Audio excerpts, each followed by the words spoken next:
Assalamualaikum warahmatullahi wabarakatuh. Halo semua, kembali lagi bersama saya Nanda Wulandari. Saya dari Universitas Swadaya Gunung Jati Cirebon, Fakultas Ekonomi dan Bisnis, Program Studi Manajemen dengan NPM 120203883. Nah, di sini saya akan menjelaskan serta memaparkan kembali materi video pembelajaran mengenai dengan judulnya yaitu Improve Kompetensi, di mana materi ini disusun untuk memenuhi tugas mata kuliah Manajemen Inovatif dengan dosen pengampu Bapak Sandi Nasruddin Wibowo SEMSI. Nah, semoga materi video pembelajaran ini dapat bermanfaat bagi kita semua. Mari kita simak bersama-sama materi video pembelajarannya. Ayo. Assalamualaikum warahmatullahi wabarakatuh. Kembali lagi bersama saya Nanda Wulandari. Nah, di sini saya akan memaparkan kembali materi mengenai manajemen inovatif dengan judul yaitu memperbaiki kompetensi. Nah, materi ini disusun oleh Bapak Sandi Nasruddin Wibowo SEMM. Video materi pembelajaran ini disusun untuk memenuhi tugas mata kuliah manajemen inovatif dengan dosen pengampu yaitu Bapak Sandi Nasruddin Wibowo SEMM. Nah, untuk itu semoga materi yang saya sampaikan dan berikan dapat bermanfaat bagi kita semua. Mari kita simak bersama-sama materi pembelajaran mengenai manajemen inovatif dalam memperbaiki kompetensi. Ayo.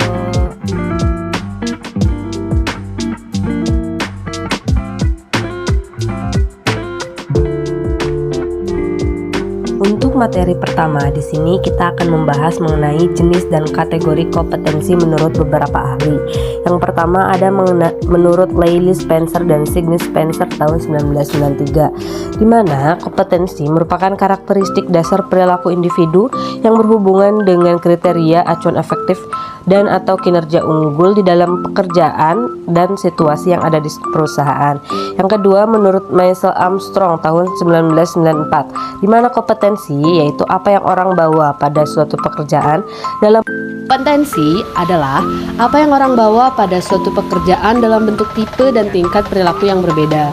Kemudian yang ketiga menurut praktisi MSDM. Nah, kompetensi yaitu deskripsi dari karakteristik seseorang. Selanjutnya ada menurut Margaret Dell tahun 2003, di mana kompetensi menggambarkan dasar sebuah pengetahuan dan standar kinerja yang dipersyaratkan agar berhasil menyelesaikan pekerjaan atau memegang suatu jabatan.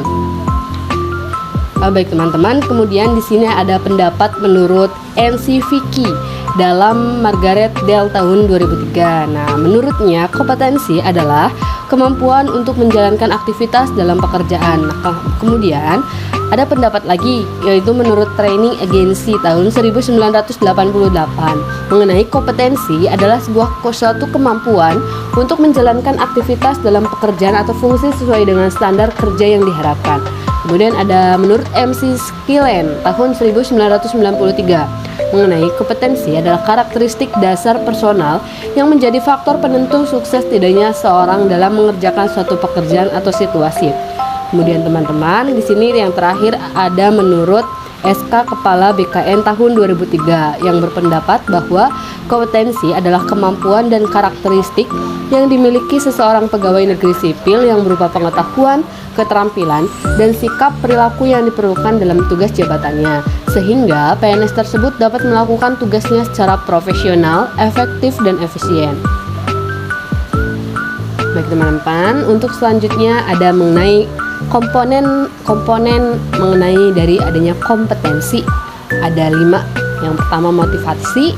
Nah, motivasi ini yaitu untuk menggerakkan, mengarahkan, dan meleksi perilaku terhadap tujuan atau kegiatan tertentu. Yang kemudian ada self concept, di mana komponen ini yaitu mengenai sikap, nilai, dan citra diri seseorang.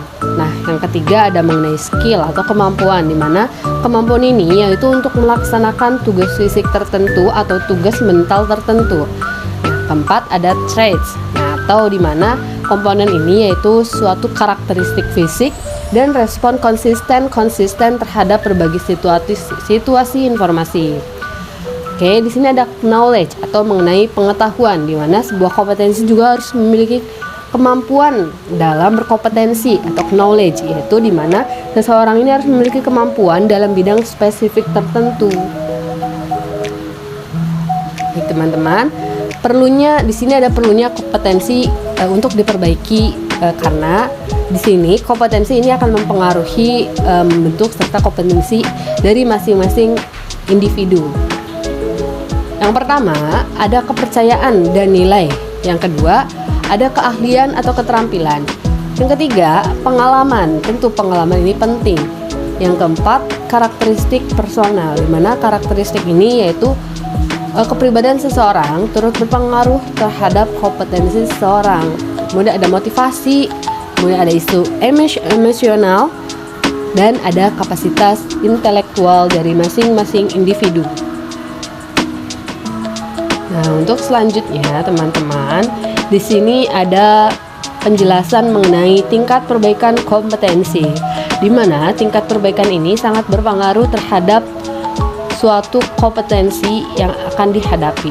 Ada 3. Yang pertama, mudah diperbaiki, di mana dalam mudah diperbaiki ini pengembangan suatu daya pikir orang lain, efisiensi produksi, kerja tim, keahlian teknis, orientasi, pelayanan, serta mengelola kinerja. Nah, kemudian tingkat perbaikan ini agak sulit diperbaiki karena adanya orientasi hasil, kualitas keputusan, pengaruh baik dari pihak luar maupun pihak dalam, adanya penyelesaian konflik, pemikiran analisis kecerdasan dan organisasional. Kemudian ada juga kompetensi ini sulit diperbaiki, di mana hal ini akan berdampak pada inisiatif, inovasi, integritas, dan kejujuran, pengelolaan tekanan, kejiwaan, pemikiran konseptual, dan fleksibilitas dari seseorang individu. Nah, di sini teman-teman ada perbedaan kompetensi dan konsep lain dalam kompetensi, di mana pemahaman ini mengenai kompetensi merujuk pada pendekatan perilaku. Perilaku tentu dijadikan parameter untuk mampu melaksanakan pekerjaan secara efektif, berhasil dan unggul atau superior.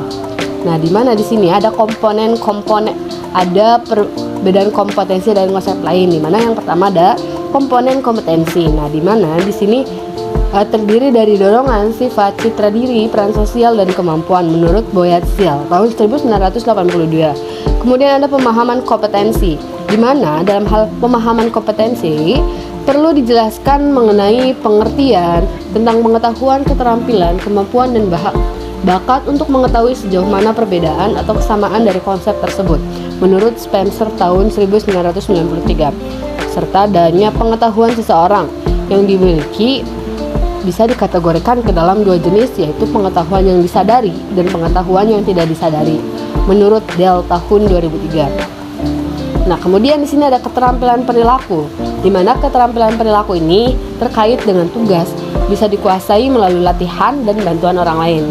Dan keterampilan perilaku ini merupakan fungsi dari faktor kepribadian individu dan faktor lingkungan. Sikap dibentuk dari kombinasi pengalaman, kondisi sosial atau lingkungan, dan kepribadian. Nah, di sini teman-teman ada 3 metode mengenai penilaian kompetensi. Alternatif 3 metode untuk desain kompetensi. Yang pertama, ada desain studi atau klasik dengan menggunakan sampel. Yang kedua, desain studi pendek dengan panel ahli. Yang ketiga, studi terhadap pemegang jabatan dan pekerjaan di masa depan. Nah, di sini ada rancangan studi, di mana rancangan studi ini menggunakan sampel yang terdiri dari 6 tahap menurut Spencer dan Spencer. Yang pertama, menetapkan kriteria kinerja efektif. Yang kedua, mengidentifikasi kriteria sampel. Yang ketiga, mengumpulkan data. Yang keempat, analisis data dan pengembangan model kompetensi. Yang kelima, validasi model kompetensi. Dan yang keenam, mempersiapkan penerapan model kompetensi. Nah, di sini ada beberapa tahap mengenai mengidentifikasi model kompetensi. Ada 6. Yang pertama, menjelaskan kriteria kinerja. Yang kedua, mengidentifikasi orang-orang untuk sampel tertentu. Yang ketiga, mengumpulkan data melalui BEI atau metode lain. Keempat, menganalisis data dan mengidentifikasikan kompetensi. Yang kelima, mengesahkan model kompetensi. Dan yang terakhir yaitu mendesain suatu aplikasi. Nah, untuk itu Cukup sekian pemaparan video materi pembelajaran kali ini mengenai materi tadi. Nah, semoga materi ini dapat bermanfaat bagi kita semua dan semoga akan bertemu dengan video materi pembelajaran berikutnya yang tentunya dapat bermanfaat bagi kita semua dan tentunya lebih menarik. Kemudian tonton terus video materi pembelajaran ini ya teman-teman. Wassalamualaikum warahmatullahi wabarakatuh.